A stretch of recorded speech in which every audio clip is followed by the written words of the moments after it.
ওরা যদি বলতো হুজুরদের কিসের ক্ষমতা দরকার নাই, হুজুর মানে হলো বাঁকা লাঠি হাতে নিয়ে রাতের বেলায় হারিকেন জ্বালিয়ে মুরিদের বাড়িতে মুসল্লির বাড়িতে দাওয়াত খাইবা, 5 ওয়াক্ত নামাজ পড়াইবা, দ্যাটস এনাফ, আর কিচ্ছু করা যাবে না। এটা রামেরা বামেরা জাহেলরা বললে সহ্য করা যায়, আলেমরা বললে দুঃখ কোথায় রাখি। নবী মুহাম্মদ 10 বছর প্রেসিডেন্ট ছিলেন, গদির জন্য দোয়া করছে, আর তারা বলে অমুক দল গদি চায়, লোভী। দুঃখ কার কাছে? আবু জেহেলরা বলছিল লা তাসমাউ লিহাযাল কুরআন, এই কোরআন শোনা যাবে না, ওয়ালগাউ ফি, গন্ডগোল লাগাও। আল্লাহর হাবিব সাল্লাল্লাহু আলাইহি ওয়াসাল্লাম দেখলেন এই মক্কাতে দ্বীনের বিজয় অনেকটাই অসম্ভব, মন আনসান করছিল, কি করা যায় কি করা যায়। পরে তিনি তায়েফেও গেলেন, সেখানেও মাইর খেয়ে ফিরে আসলেন, কি করা যায়। আল্লাহ তাআলা হিজরতের জন্য রাসূলকে অনুমতি দিলেন। প্রিয় নবীজি সাল্লাল্লাহু আলাইহি ওয়াসাল্লাম এবার হিজরত করে মক্কা থেকে মদিনার পানে রওনা দিলেন। কিন্তু হিজরতের পথে তিনি ভাবছেন, যদি মদিনায় যাওয়ার পরে দেখি মদিনার সংসদে আরেক আবু জেহেল বসে আছে, আমাকে ঢুকতে দেয় না, হিজরত করে লাভ কি? সংসদে কোরআন নিয়ে না ঢুকলে তো দ্বীন কায়েম হবে না। আল্লাহর হাবিব ভাবছেন কি করা যায়। মানুষের হৃদয়ের খবর, দিলের খবর সবচেয়ে বেশি জানেন কে? একটু আওয়াজ দিয়ে বলেন, কে জানেন? আল্লাহ তাআলা সাথে সাথে জিবরিল পাঠালেন, ওহী নাজিল করে দিলেন। ওহী এসে গেল, ওয়াকুর রাব্বি আদখিলনি মুদখালা সিদকিন ওয়া আখরিজনি মুখরাজা সিদকিন ওয়াজআলনি মিন লাদুনকা সুলতানান নাসীরা। হে আমার রাসূল, আপনাকে দিন কায়েমের দায়িত্ব আমি দিলাম। আপনি ভাবছেন মদিনায় যদি যান আর সেখানকার সংসদেও কোরআন নিয়ে ঢোকার পরিবেশ না থাকে, তাহলে লাভ কি হিজরত করে? তো আমি আল্লাহ ওহী পাঠালাম, আপনি আমার কাছে বলেন, ওয়াজআলনি মিন লাদুনকা সুলতানান নাসীরা, ও আমার রব, তুমি আমাকে রাষ্ট্র ক্ষমতা দিয়ে সাহায্য করো।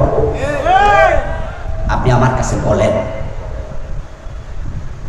আল্লাহর হাবিব সাল্লাল্লাহু আলাইহি ওয়াসাল্লাম আল্লাহর শিখানো দোয়া করলেন, রাস্তায় থাকতে দোয়া কবুল। অথচ রাসূলুল্লাহ সাল্লাল্লাহু আলাইহি ওয়াসাল্লাম যখন হিজরত করছিলেন, আপনারা যারা জানেন তারা একটু জবাব দিয়েন, রাসূল যখন মক্কা থেকে বের হন তখন কি দিন ছিল না রাত ছিল?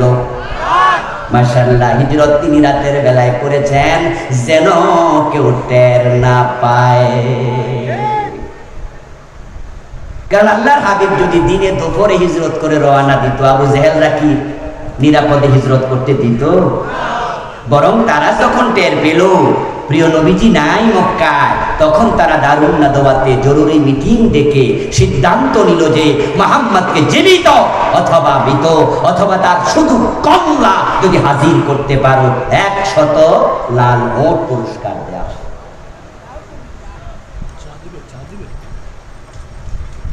আল্লাহ হাবিব সাল্লাল্লাহু আলাইহি ওয়াসাল্লাম হিজরত করবেন তিনি ইয়াসরাবে, মদিনার দিকে।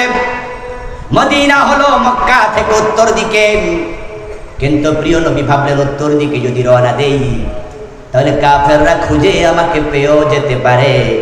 তাই তিনি হিকমত অবলম্বন করে তিনি দক্ষিণ দিকে বের হলেন।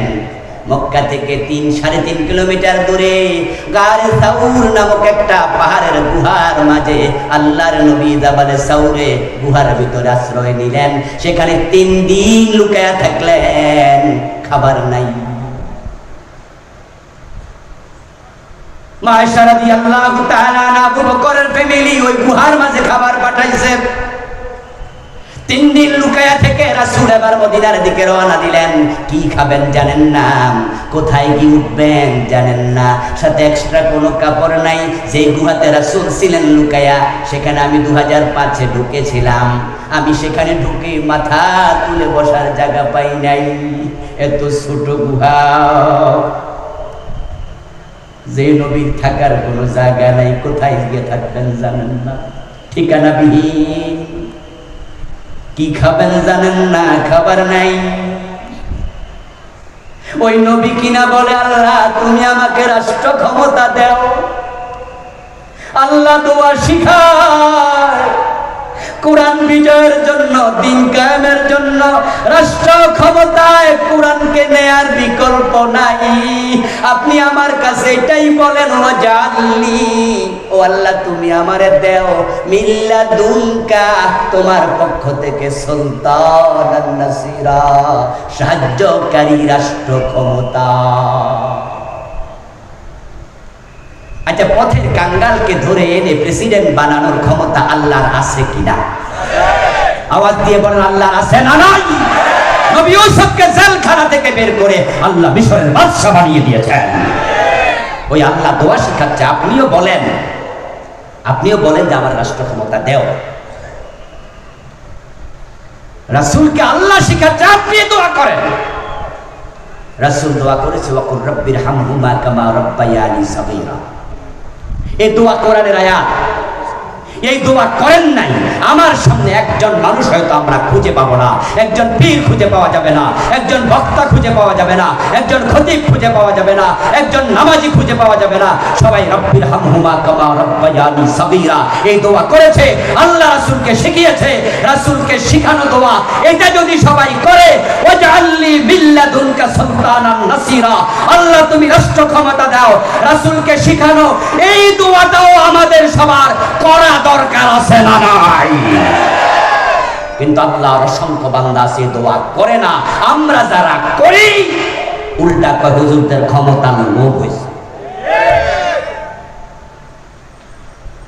একদল আলেম পর্যন্ত বলে অমুক দল শুধু গদি চায়, শুধু গদি চায়, অথচ গদির দোয়া। আলেমরা আমাদেরকে কটাক্ষ করে, দুঃখ কোথায় বলি, কার কাছে বলি?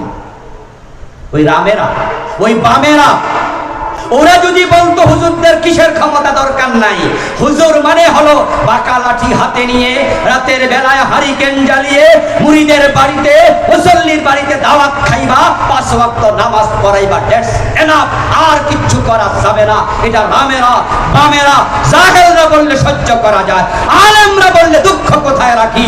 নবী মুহাম্মদ 10 বছর প্রেসিডেন্ট ছিলেন, গদির জন্য দোয়া করছে, আর তারা বলে অমুক দল গদি চায়, লোভী। দুঃখ কার কাছে? আল্লাহর হাবিব বলছে, আল্লাহ আমার রাষ্ট্র ক্ষমতা দাও।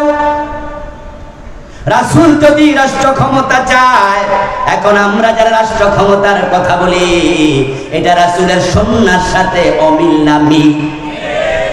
তাহলে তোমরা যারা বিরোধিতা করছো, তোমরা সুন্নাহর উল্টা চলছো।